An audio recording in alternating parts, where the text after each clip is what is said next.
A veces, al ver películas, series animadas o cómics realizados fuera de Latinoamérica, notamos que muestran alguna cultura prehispánica y la representan con elementos de otra cultura, como si fuera lo mismo ser inca que olmeca, por ejemplo, y hasta astrólogos charlatanes usan la piedra del sol azteca para hablar del calendario maya. Claro, la maya y la azteca son culturas que se desarrollaron en México antes de la llegada de los europeos, pero confundirlos es como decir que los españoles y los alemanes son lo mismo solo porque viven en Europa y a ambos les gustan los embutidos. ¿Cuáles son las diferencias entre mayas y aztecas?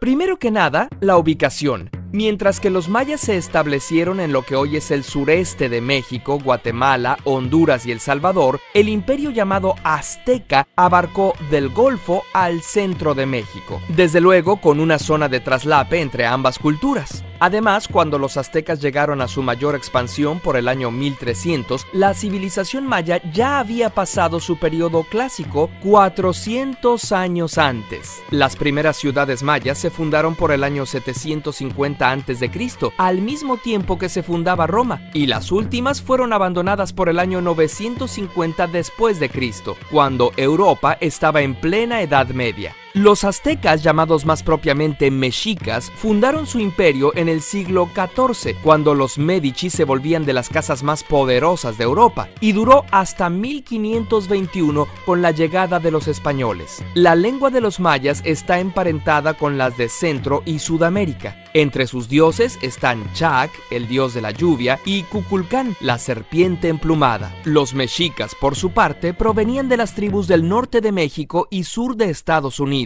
Al llegar al Valle de México, tomaron y adaptaron varios elementos de las culturas locales. Aunque las grandes ciudades mayas se habían abandonado, la gente y su cultura aún permanecían. El equivalente mexica de Chac era Tlaloc y de Cuculcán, Quetzalcóatl, y trajeron a su propio dios de la guerra, Huitzilopochtli, como su deidad principal. Por sus orígenes tan diferentes, el lenguaje de los mexicas, el náhuatl y el maya, tienen estructuras tan distintas como el español y el alemán. Los mexicas se asentaron en el lago de Texcoco, el cual se transformó en la poderosa ciudad de Tenochtitlán allá por el año 1325. Desde ahí, el Huey Tlatoani exigía a los pueblos conquistados tributo de pieles, cosechas, artesanías y jóvenes para sacrificios humanos. ¿Gulp? Los impuestos sí que eran peores en esos días. Los mayas nunca tuvieron un imperio consolidado, sino que eran una serie de ciudades-estado gobernadas por los sacerdotes, entre las cuales había comercio y constantes guerras. La cultura maya llegó a ser muy avanzada. Son el pueblo americano con el sistema de escritura más sofisticado. Usaban ideogramas, símbolos que significan ideas, y fonogramas, símbolos que se traducen en sílabas. Además, tenían el concepto del número 0, que les permitía hacer cálculos extremadamente complejos, con lo que predijeron el movimiento de los astros y construyeron pirámides más altas que los aztecas, o cúpulas y arcos que los mexicas no tenían, además de hacer espacios interiores más amplios. Los mexicas, a su vez, desarrollaron importantes tecnologías para la agricultura, como las chinampas y canales para regar sus cultivos, o sistemas de drenaje que asombraron a los españoles tanto como el aseo personal, lo cual les permitió tener un ejército bien cuidado para sus conquistas. Cuando llegaron los españoles, la cultura maya residía en pequeños reinos y comunidades esparcidos en la península de Yucatán y Guatemala, mientras que el imperio mexica estaba en su máxima expansión.